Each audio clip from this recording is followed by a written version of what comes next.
Yeah, so I had a question about Matthew 24. Yes. You want to ask me about Okay. Matthew 24, 34? Is that what you want to ask me? 34 to 36? Matthew, This generation shall not pass until all things are fulfilled. Is that what you want to ask me? yes. And what Like, about it? what liberal scholars like Albert Schweitzer talk about, they try to say that Jesus thought the end of the world was going to be in his time. And why should I care what Albert Schweitzer thinks? You shouldn't, but I'm just saying who's making the claim. That's all. A lot of people make a lot of claims, right? So the point is, what's the proof? Number one, the assumption is that when Jesus said, this generation shall not pass, it's talking about his second coming, where he will return from heaven and establish his kingdom on earth, and he descends physically, bodily, for all to see. If you actually read Matthew 24 very carefully and not simply take verses out of statement, the entire discourse focuses primarily on what? If you start from Matthew 23, 37, all the way 39, and then you go into Matthew 24, what is Jesus addressing at the start of the chapter? Jerusalem, Jerusalem, you who kill the prophets and stone those sent to you, how often I have longed to gather your children together, as a hen gathers her chicks under her wings, and you were not willing. Look, your house is left to you desolate, for I tell you, you will not see me again until you say, blessed is he who comes in the name of the Lord. Now pause right there before you go on. He goes, your house will be left desolate. What house is he talking about? I don't know. The temple in Jerusalem. What other house was there in Jerusalem? Oh, so he's talking about the destruction of the temple? Yes. And notice what he says. You will never see me again unless you say, blessed is he who comes in the name of the Lord. So my question before we move on, did they say as a nation, blessed is he, Jesus, who comes in the name of the Lord, or they continue to reject him?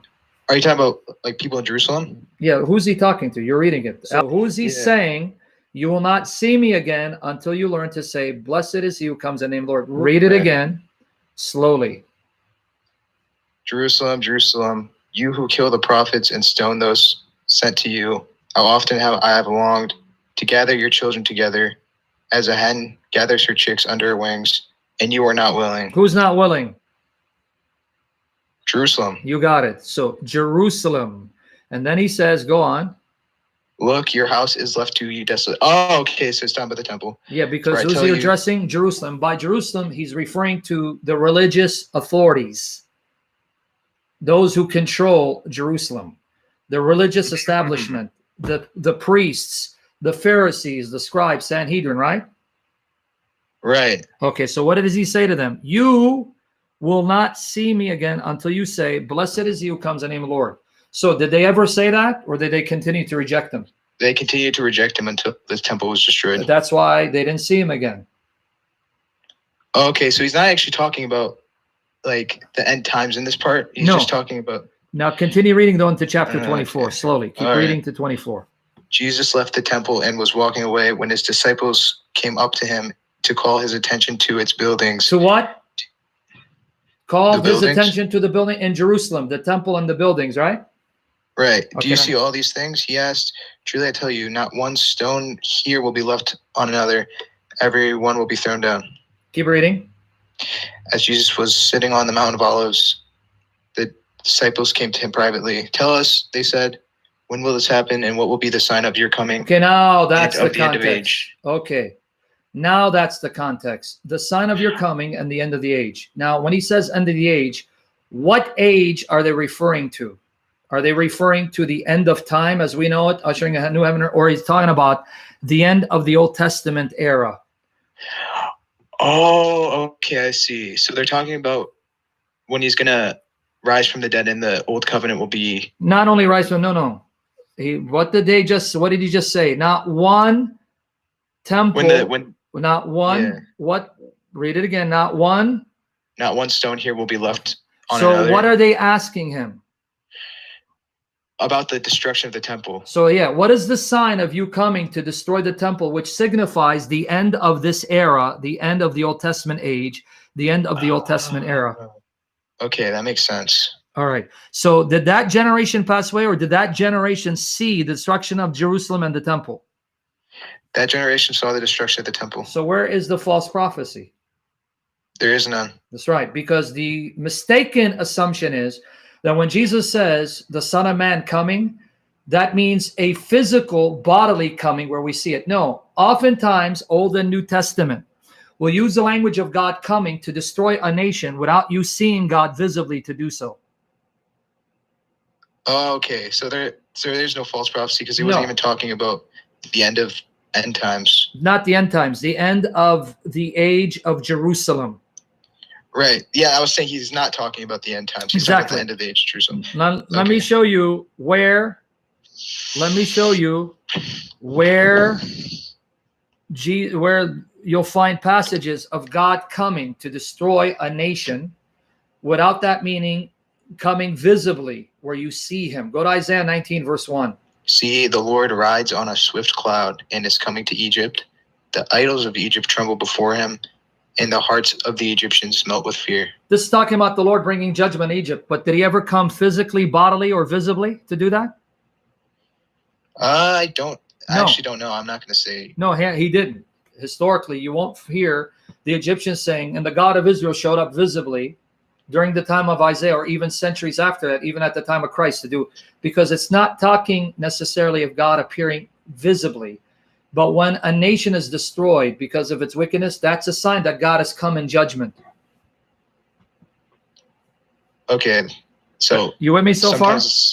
Yeah, so it's not necessarily always talking about something physically happening, right? No, it what you're trying to say? Coming to judge a nation. So how do we know God came? Because we see the effects. We see Jerusalem destroyed. That means Jesus came to judge it. Oh, okay, I see. Okay, that makes sense. So when Jerusalem was destroyed and the temple was destroyed, that was the sign that the apostles asked. What is the sign? The sign that I've come to destroy Jerusalem is when you see Jerusalem and the temple destroyed by the Romans. Did that happen? Yes. And that was the sign Jesus came in the clouds of heaven to destroy Jerusalem and the temple.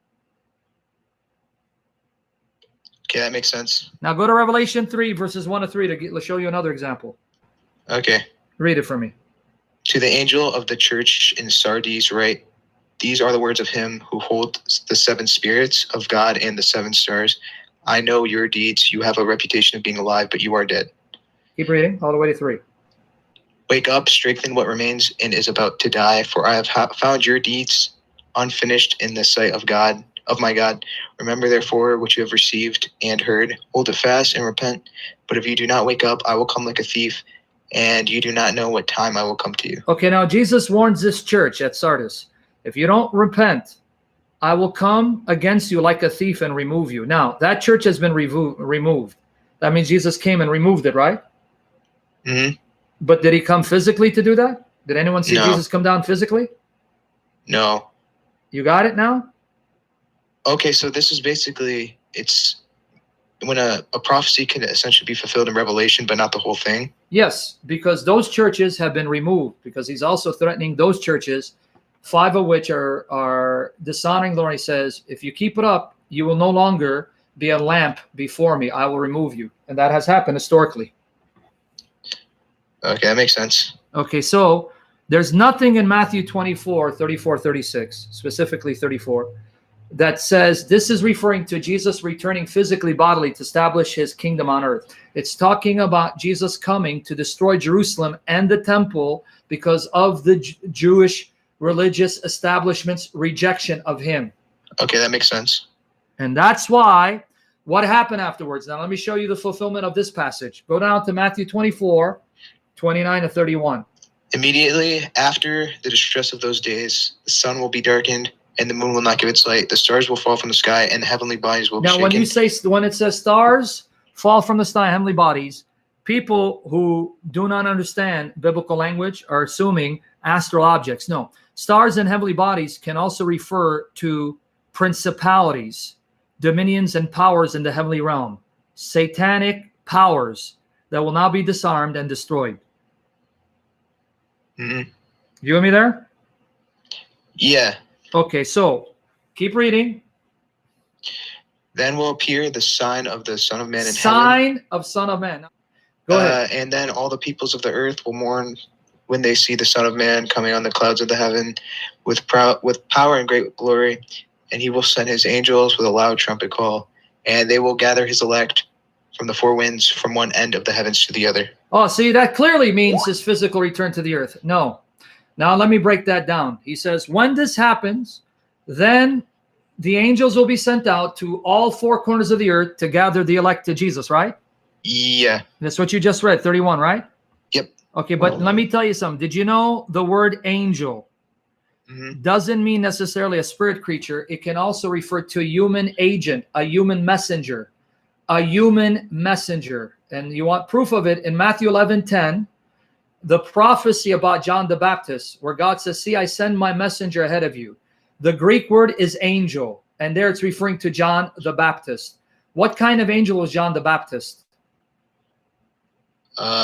Human. Exactly. So when Jesus says, I'm going to send angels, it doesn't mean spirit creatures. It means I'm then going to send my human angels to then preach the gospel all over the world to gather my elect by the preaching of the gospel. That's exactly what happened. The gospel has been advancing to the four winds of the earth from that moment till now. Okay, that makes sense. So none of this is about the end times. It's about the preaching of the gospel to It the means whole world. when Jerusalem is destroyed, that ushers in the church age. And that church age will be proclaimed by his human angels throughout the four winds to gather all of them to Jesus by the proclamation of the gospel. Makes sense. You get it now?